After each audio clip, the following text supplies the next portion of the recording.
Hello, आप सभी का स्वागत करता हूं मैं हमारे यूट्यूब चैनल पे। और आज की स्पेशल वीडियो में हम पढ़ने वाले हैं 6th क्लास एंट्रेंस एग्जाम जो होता है सैनिक स्कूल और मिलिट्री स्कूल के लिए। उसके लिए टॉपिक नाम हमारा है रेशो एंड प्रोपोर्शन। तो रेशो एंड प्रोपोर्शन के सबसे पहले जो आज हमें पढ़ना है वो पढ़ना है उसका बेसिक कॉन्सेप्ट।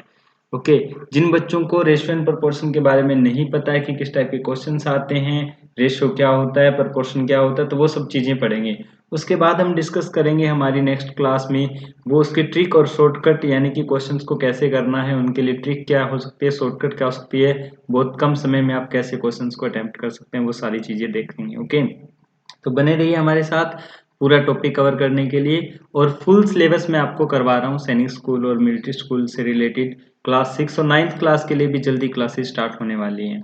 ओके, तो चलिए स्टार्ट करते हैं। सबसे पहले रेशो क्या होता है। तो रेशो के देखिए क्वेश्चंस कैसे रहते हैं। क्वेश्चंस ऐसे आएगा ए रेशो बी, यानी जब भी आपको किसी दो नंबरों को आपने डिवाइड किया है, किसी एक नंबर को आपने दो पार्ट में डिवाइड किया है, तो जो पार्ट होता है वो कौन सा पार्ट कम और कौन सा पार्ट ज्यादा है उसको हम रेशो के फॉर्मेट में ले लेते हैं। ओके, तो ए और बी जो नंबर है उनका रेशो 2:3 है, और ऐसे आपको बी और सी का रेशो दे दिया जाता है 1:2। और क्वेश्चन आता है कि बताइए ए रेशो बी रेशो सी क्या होगा।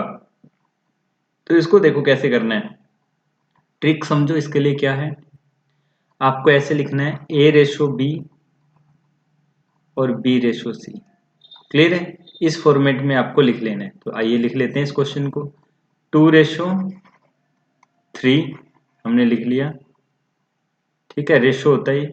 और बाद में बी 1:2, 1:2 हमने लिख लिया। उसके बाद क्या करना है, जो ये वैल्यू होती है वो आपको यहाँ लिखनी है रेशो लगाते हुए, और ये वाली वैल्यू है वो यहाँ लिखनी है रेशो लगाते हुए। तो ये वाली वैल्यू को यहाँ लिख लेते हैं हम इसी के साथ में 3, और ये वाली वैल्यू जो है वो इसके साथ में यहाँ आ जाएगी 1। ट्रिक है ये सोल्व करने की। अब इसको मल्टीप्लाई हमें कर देना है। मल्टीप्लाई कैसे कर देंगे, 2 × 1 मल्टीप्लाई करेंगे तो 2 आ जाएगा, 3 × 1 करेंगे तो 3 आ जाएगा। मल्टीप्लाई करना याद रखिए।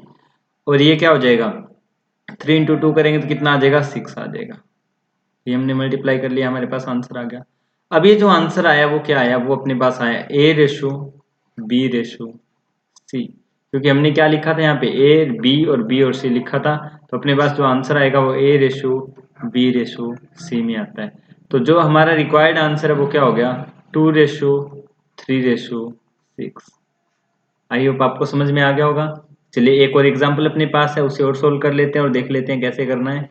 तो सबसे पहले ये 4:3 है, तो हम क्या लिखेंगे 4:1।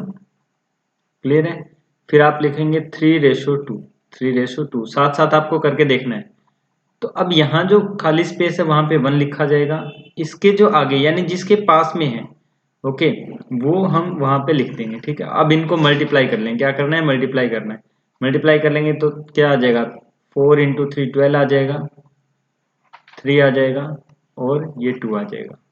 ठीक है, तो आंसर क्या बन गया, A ratio B ratio C. A B C का क्या बन गया, 12:3:2। क्लियर है, आई होप आपको समझ में आ गया होगा कि किस तरीके से करना था हमें ये क्वेश्चन। ठीक है,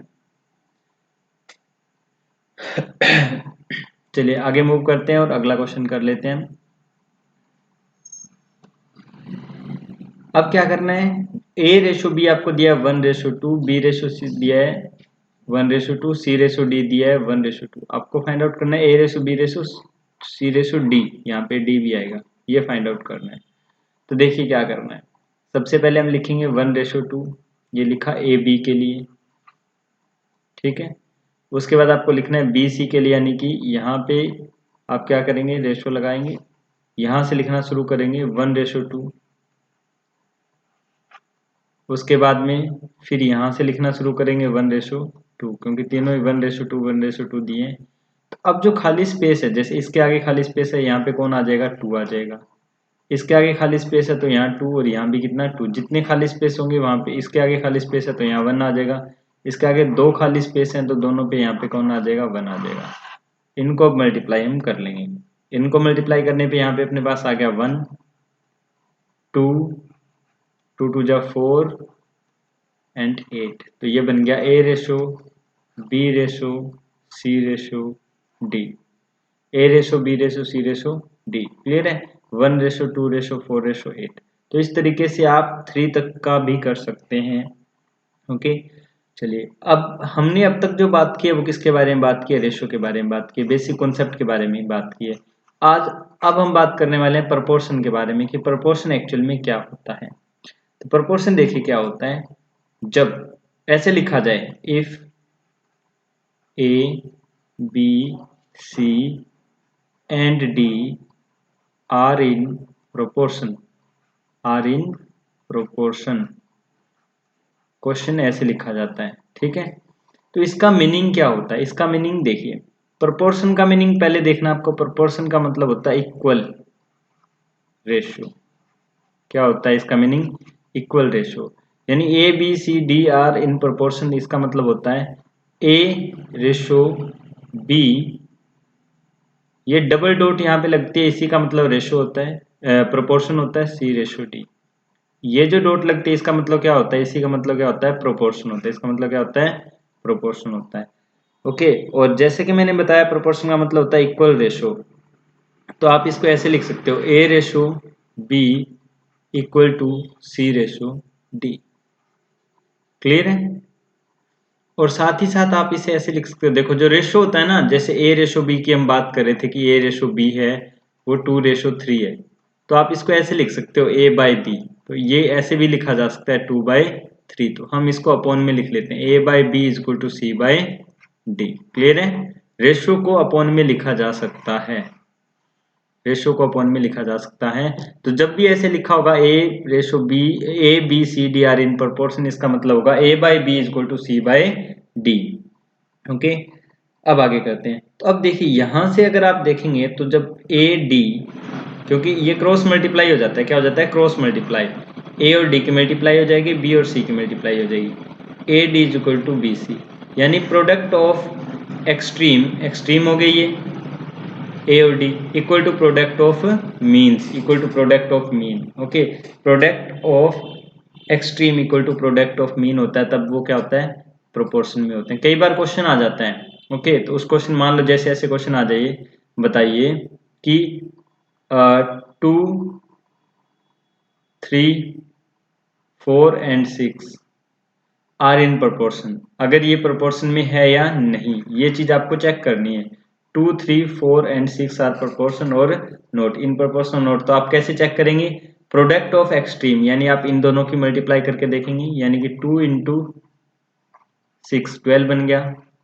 और प्रोडक्ट ऑफ मीन यानी कि 3 इंटू 4 करके देखेंगे, ये भी क्या बन गया? 12। अगर ये इक्वल आ रहा है इट मीन्स ये प्रोपोर्शन में है, वरना प्रोपोर्शन में नहीं है। और यहीं से अगर आप D की वैल्यू फाइंड आउट कर दें, किसकी वैल्यू फाइंड आउट करने के लिए बोला जाए? D की।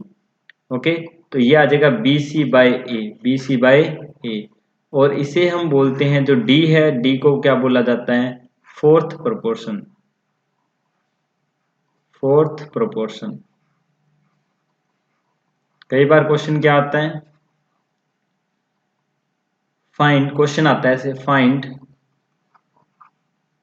Fourth proportion, fourth proportion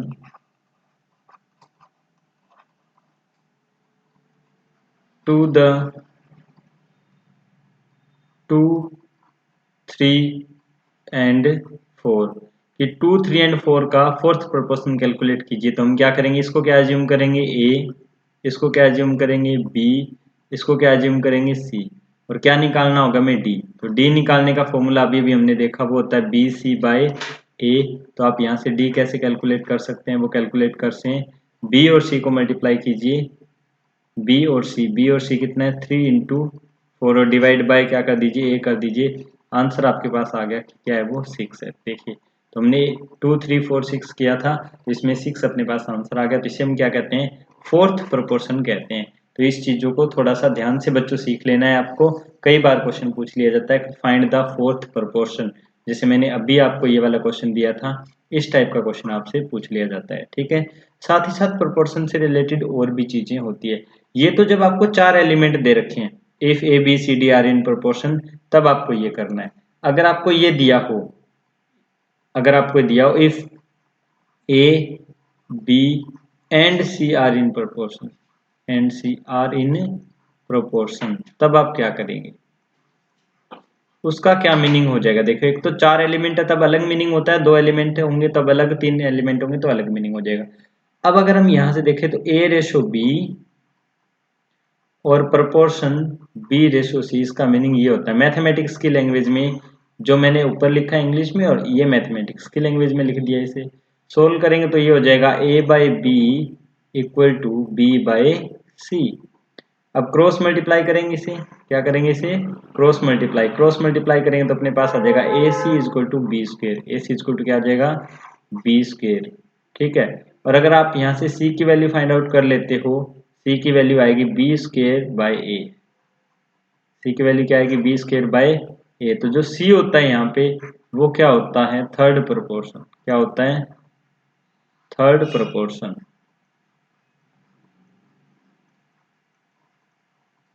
okay, third proportion होता है। ठीक है, अब अगर आपसे यहां से पूछ लिया जाता है, आपसे अगर ये पूछ लिया जाए कि find third proportion to the number, okay, कोई भी नंबर आपको दे दिया जाए,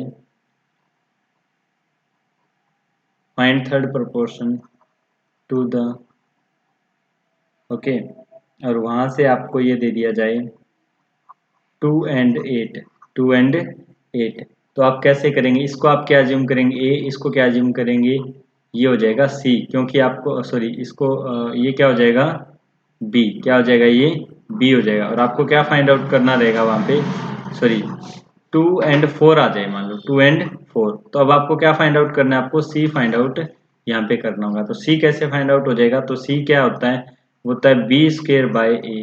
तो यहाँ पे आप क्या कर देंगे, बी का स्क्वायर कर देंगे, बी कितना है 4, तो 16 बाय ए आपके पास आंसर, ए की जगह पे क्या आ जाएगा 2, 8 आपके पास आंसर आ जाएगा। सी इक्वल टू कितना आ जाएगा, 8 आंसर आ जाएगा। यहाँ से ये भी पूछा जा सकता है, बताइए ABC आर इन प्रोपोर्शन और नोट, तो वहां पे आप कैसे चेक करेंगे, A/B इक्वल टू B/C होना चाहिए।